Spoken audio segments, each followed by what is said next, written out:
Voilà, donc bonjour à tous. Donc on se retrouve aujourd'hui pour, le tuto pour apprendre à coder un petit jeu donc web et une application web.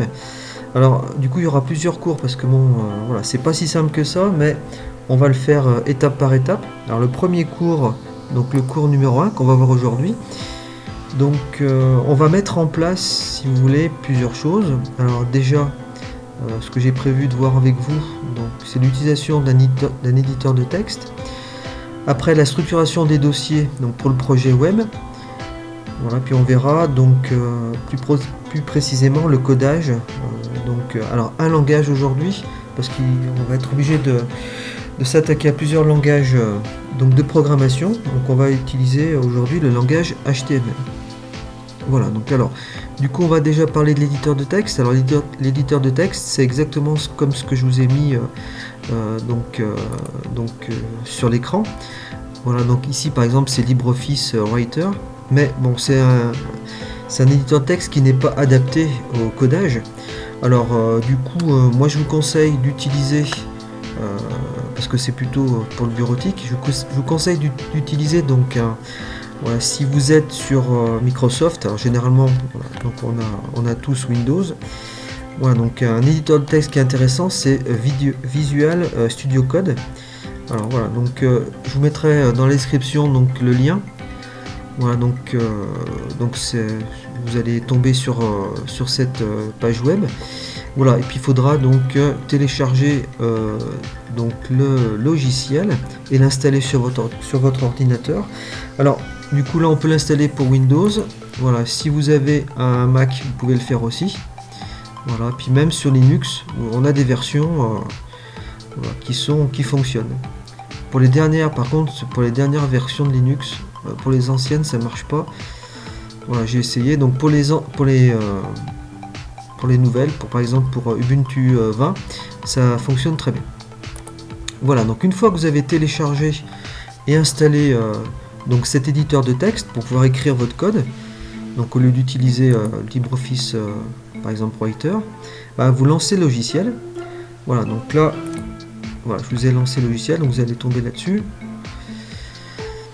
Alors, donc on va travailler avec ça. Alors, donc là c'est le premier point qu'on a vu ensemble, l'éditeur de texte. Alors maintenant on va structurer les dossiers pour le projet web sur l'ordinateur. Alors donc vous allez ouvrir votre explorateur de fichiers, donc qui est généralement en bas. Voilà. Et alors, bon, moi je vous conseille de bien structurer vos documents, vos dossiers. Alors vous pouvez ouvrir par exemple, cliquer par exemple sur Documents. Alors moi j'utilise OneDrive, donc je clique sur OneDrive, donc Documents. Voilà. Alors dans Documents, moi je vais aller directement donc du coup dans mon dossier. Donc voilà, donc dans votre document, voilà, vous allez créer un dossier. Donc vous cliquez droit par exemple, ou on clique droit, donc nouveau dossier. Voilà, et ce dossier vous pouvez l'appeler par exemple projet. Donc projet, alors je vous conseille d'utiliser pour le nom des fichiers dossiers donc l'underscore, donc c'est la touche numéro 8 de l'ordinateur. Voilà, où vous mettez des majuscules entre les débuts des mots. Alors, donc ça sera projet jeu web par exemple. Voilà. Donc là vous avez votre dossier, vous aurez votre projet. Alors dans ce dossier, donc vous double-cliquez. Alors va falloir structurer. Alors dans ce dossier, on aura besoin de plusieurs dossiers. Alors donc on va cliquer sur nouveau, donc dossier. Alors déjà un dossier donc pour la mise en page de votre site, donc c'est voilà, on peut l'appeler par exemple dossier style. Voilà. Après c'est à vous de voir, vous le nommez comme vous voulez. Ensuite donc on aura besoin donc encore au même niveau de l'arborescence, par exemple d'un dossier audio, si vous voulez mettre du son sur votre jeu, dans votre jeu. Voilà. Alors, ensuite, donc un autre dossier, par exemple vidéo, si vous voulez mettre des vidéos. Voilà. On peut mettre un S, si on veut. Voilà. Après, si vous voulez mettre des images, je pense qu'il y en aura. Donc, nouveau dossier, on mettra un dossier image. Voilà. Alors, on va être obligé d'utiliser un autre langage qui est du JavaScript. Donc, on aura un dossier qui sera du coup un dossier JavaScript, donc JS. Voilà.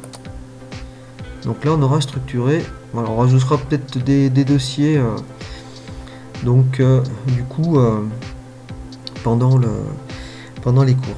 Alors, donc une fois qu'on a ça, donc qu'on a dans notre donc arborescence créé donc tous ces dossiers à l'aide de l'explorateur de fichiers. Donc on va ouvrir donc du coup l'éditeur de texte de programmation.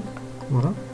Alors du coup on va ouvrir notre dossier. Alors on va faire fichier, donc ouvrir le dossier ou open folder, hein, ça dépend si vous avez installé ou pas le langage français sur l'ordinateur, sur le logiciel. Donc ouvrir le dossier et on va récupérer donc notre dossier.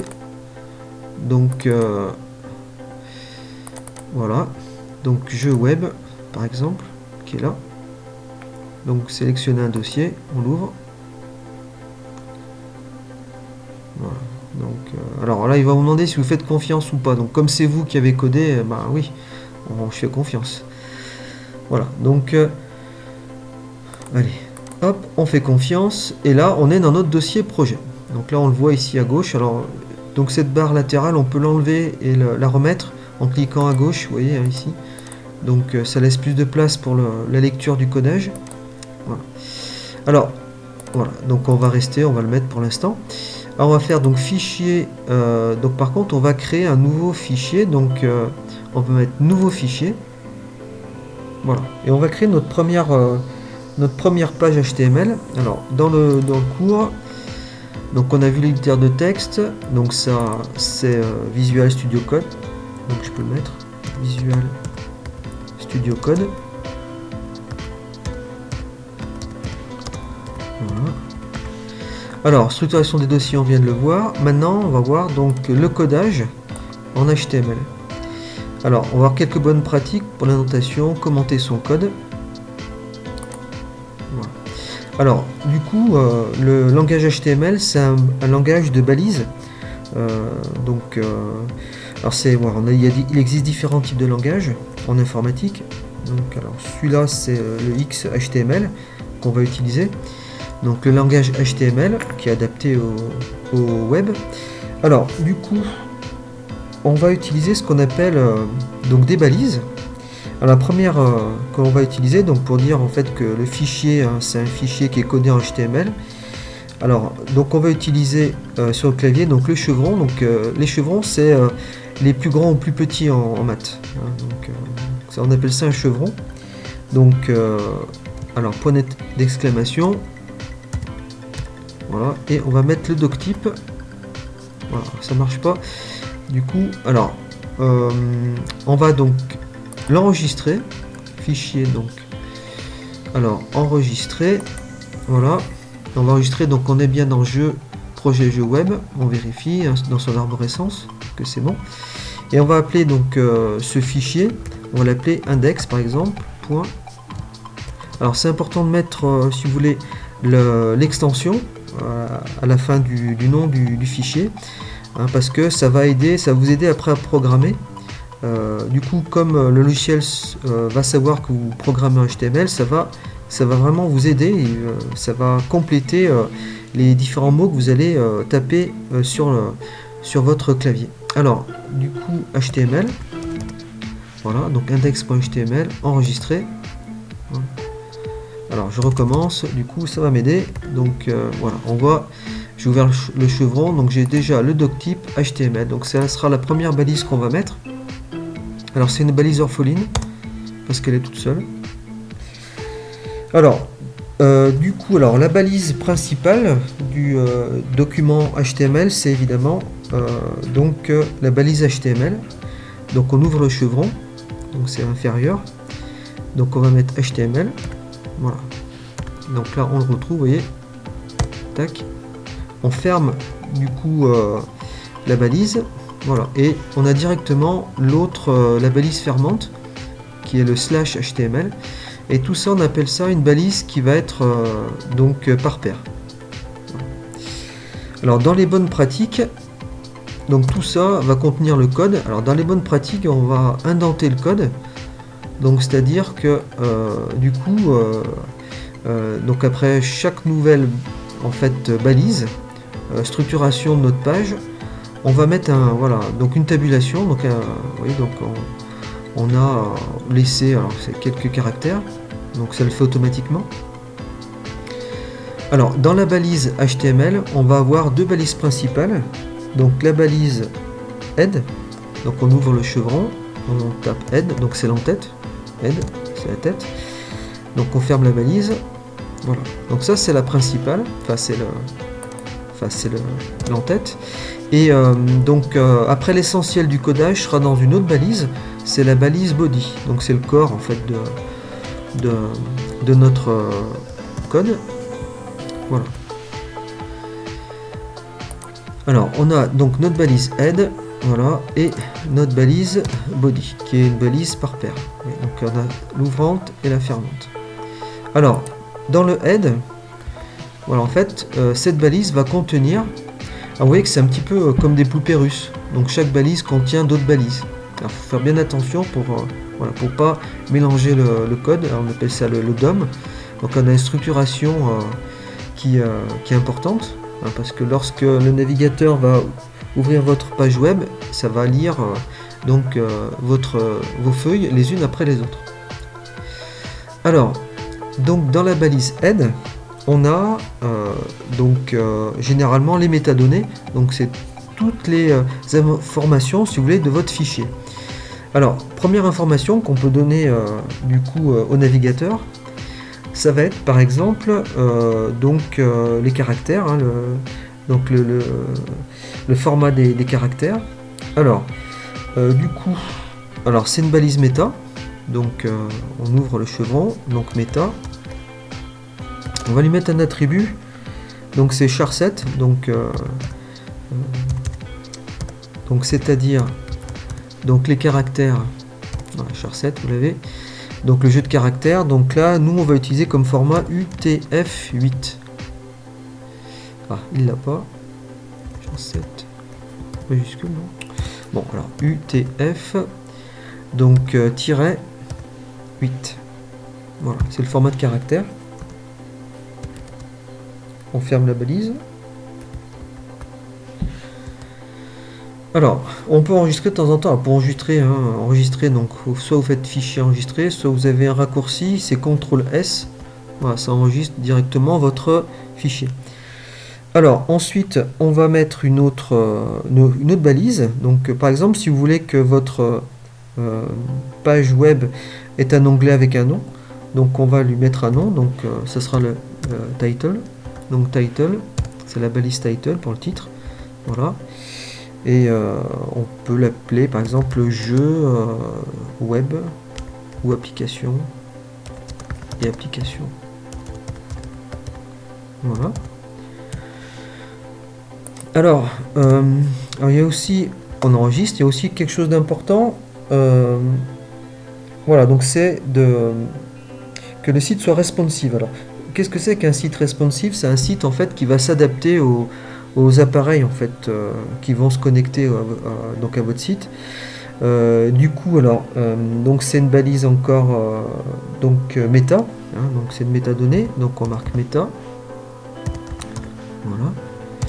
Alors donc le nom de cette balise, de cette métadonnée, donc du coup c'est le viewport.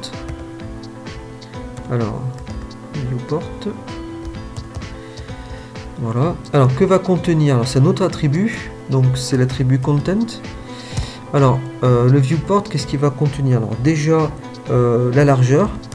Donc du coup, alors on veut que la largeur soit égale en fait tout simplement à la largeur donc de l'appareil, donc device. Voilà. Par contre, on va lui rajouter aussi une chose, c'est l'échelle. Alors pour pas être embêté au départ, donc on va mettre comme échelle initiale, donc on va lui mettre la valeur de 1.0. Voilà. Et là normalement on ne devrait pas avoir de souci. Donc pour que le site soit responsive, que du coup ce que vous avez codé s'adapte bien en fait donc aux appareils. Alors du coup voilà, donc l'indentation, quelque chose qui est important, c'est commenter son code. Alors c'est-à-dire vous allez voir que du coup j'ai pas fermé la balise. Vous allez voir qu'en fait au bout d'un moment voilà, les lignes elles vont donc s'accumuler, vous allez arriver jusqu'à je sais pas 200, 300, 400 lignes de code et ça sera compliqué en fait à décoder votre code. Donc je vous conseille de bien mettre du commentaire sur votre code. Alors comment on fait un commentaire en HTML? Donc un commentaire en fait ne va pas être lu, si vous voulez, par le navigateur. Donc ça sera pas du code pour lui, ça sera pas une balise. Donc pour la machine. Par contre pour l'humain, pour nous, comme c'est écrit, on peut le lire. Alors comment on fait un commentaire en HTML? Eh bien on ouvre un chevron, point d'exclamation, donc 2 tirets, et voilà, vous avez votre commentaire. On peut écrire un commentaire. Donc là, comme commentaire, on peut noter en tête de la page. Voilà. Donc là, c'est le head. Voilà, et le body, c'est le cœur, enfin le corps du code. Donc du coup, corps du code. Voilà. Par exemple. Voilà, donc du coup on a fait donc déjà on s'est occupé de l'entête. Maintenant on va s'occuper de la balise body. Alors, dans la balise body, donc généralement on va voir, ça va être structuré aussi. On va avoir plusieurs. Voilà, on va avoir donc plusieurs en fait encore donc balises. On appelle ça des balises ou des tags. Donc il y a l'autre mot, le mot anglais. Hein. Alors du coup on a une en-tête aussi. On va voir encore une en-tête, c'est le header. Voilà, donc alors dans le header généralement on va mettre en fait généralement c'est tous les liens qui va permettre de naviguer. Donc c'est le navigateur de votre site. Voilà, donc vous aurez cette balise nav par exemple dans le header. Alors ensuite on a une autre balise, c'est donc une balise section par exemple, voilà, qu'on va utiliser. Donc là on mettra donc tout ce qu'il y aura dans notre code, hein, ce qui aura un sens dans notre page, voilà. Et le pied de page de notre site, c'est le footer. Donc voilà, donc footer, ce sera la fin, donc c'est le pied de page du site. Hein. Voilà. Donc là on peut écrire. Alors pour écrire un commentaire, voilà, donc du coup voilà. Alors pour écrire un commentaire, en fait on va utiliser une balise qui s'appelle pas un commentaire, pardon, pour écrire directement sur le site. Voilà, donc c'est la balise P, le tag P. Donc là par exemple titre du jeu, enfin le titre du jeu, voilà. Ici donc dans le footer, donc c'est le pied de page, donc P, donc le pied de page du site. Alors section, donc dans la section, donc là c'est là où va se trouver tout ce qui est en fait essentiel, hein, donc tout ce qui a un sens dans notre page HTML. Donc du coup donc ce sont toutes les informations, si vous voulez,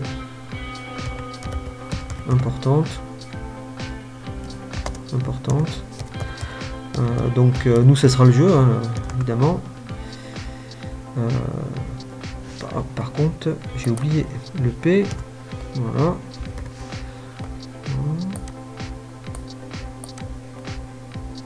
Voilà.